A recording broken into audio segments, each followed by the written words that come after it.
E olha só, você sabia que apesar de toda a contribuição que o agronegócio brasileiro dá ao desenvolvimento econômico do país, o produtor rural daqui é o que menos recebe subsídios quando comparado aos produtores rurais europeus, por exemplo?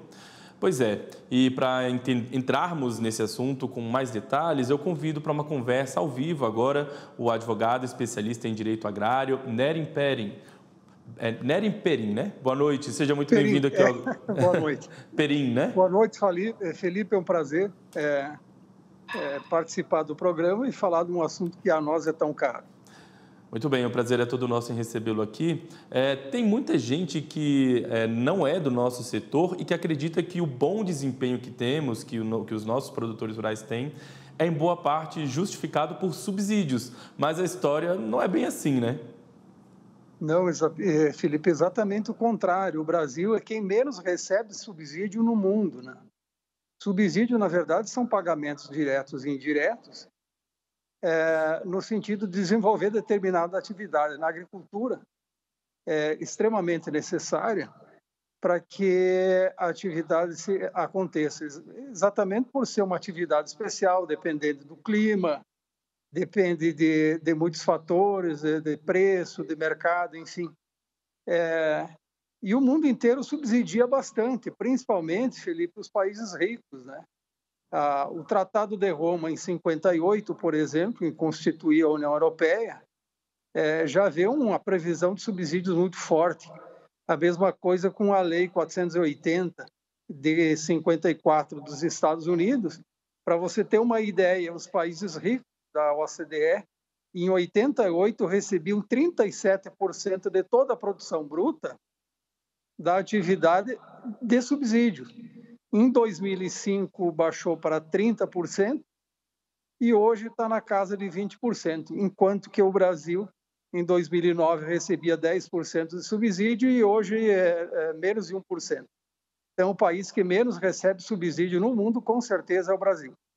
Eu estava lendo justamente isso antes da nossa conversa, que a porcentagem de subsídios dentro da receita bruta nossa fica ali entre 1% e 2% no máximo, né? Então, é muito baixa. Agora, eu estava também tentando entender um pouquinho sobre essa questão, e lá na Europa, pelo que eu entendi, existe, por exemplo, a política agrícola comum, que garante apoio lá aos produtores que praticam agricultura ambientalmente correta, né? Isso é apenas uma das maneiras de incentivo que eles dão, né?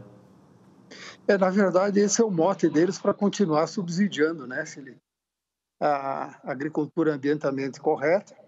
Aí você pode ver, por exemplo, o nível de subsídio. O arroz químico de uma lavoura normal, por exemplo, recebe 387 euros por hectare, mas se for biológica, 687 euros por hectare ano.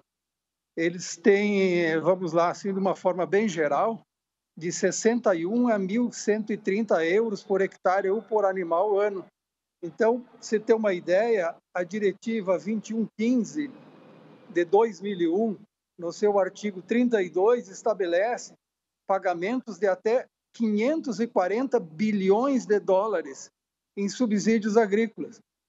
É um valor extremamente... Para se ter uma ideia, o Brasil, só para financiar, e aí não é subsídio, né? Só financiar a atividade, gasta em torno de 700 milhões de reais.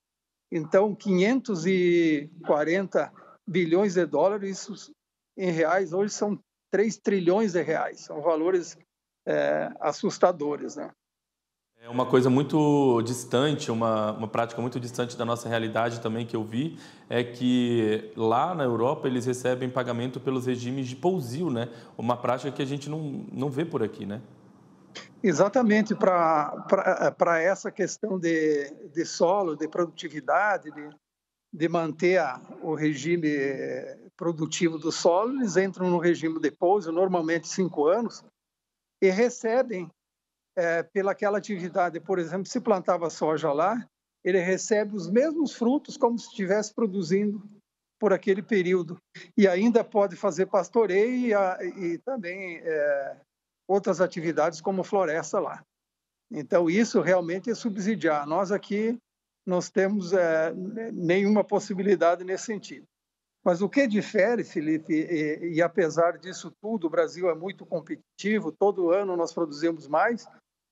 Você ter uma ideia, as nossas exportações em outubro desse ano foram 61,3% a mais do ano passado, hoje, ou seja, o agronegócio respondeu por 48,5% de todas as exportações brasileiras e chegamos a casa aí de 14,25 bilhões de dólares de exportação. Como é que nós conseguimos isso? Bom, primeiro nós produzimos 5 vezes mais aquilo que consumimos internamente, ou seja, então, de cada 5 sacas, vamos usar de um produto, 4 vai para a exportação.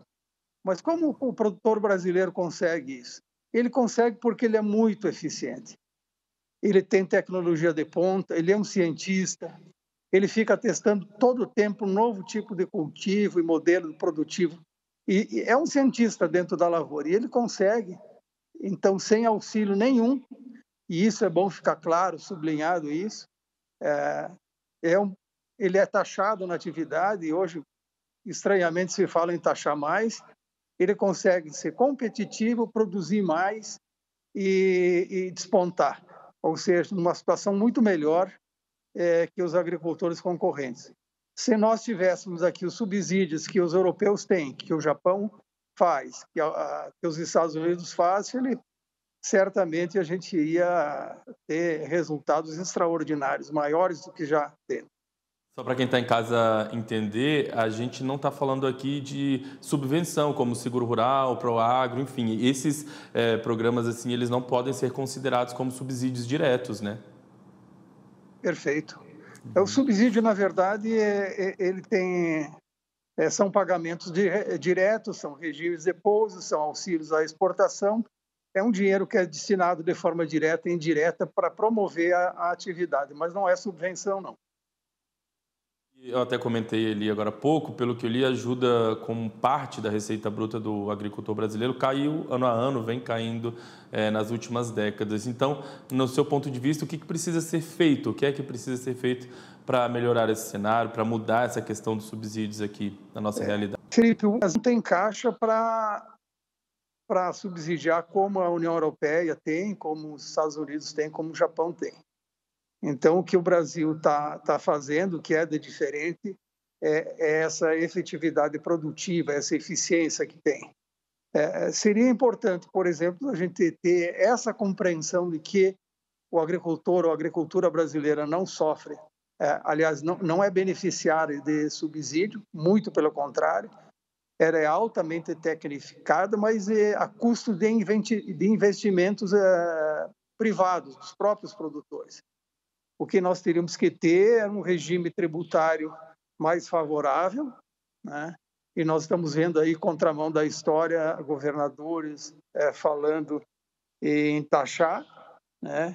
Isso não é possível, não se permite mais, hoje não tem como pagar mais. E principalmente uma segurança jurídica também iria contribuir no campo, né?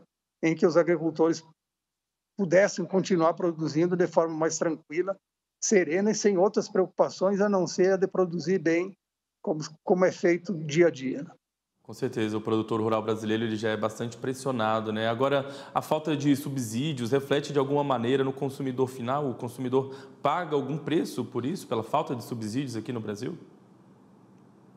Com certeza, se houvessem subsídios aqui, da forma que tem na Europa, o produto seria mais barato, nós teríamos uma produção de mais alimentos, né? Então, acaba sofrendo sim, né? Muito bem, então, Nery Perim, advogado especialista em direito agrário, muito obrigado pela sua participação com a gente aqui hoje, por ter disponibilizado um tempinho da sua noite para essa conversa, viu? Espero conversar com você mais vezes. Obrigado a você, Felipe. Até mais, foi um prazer.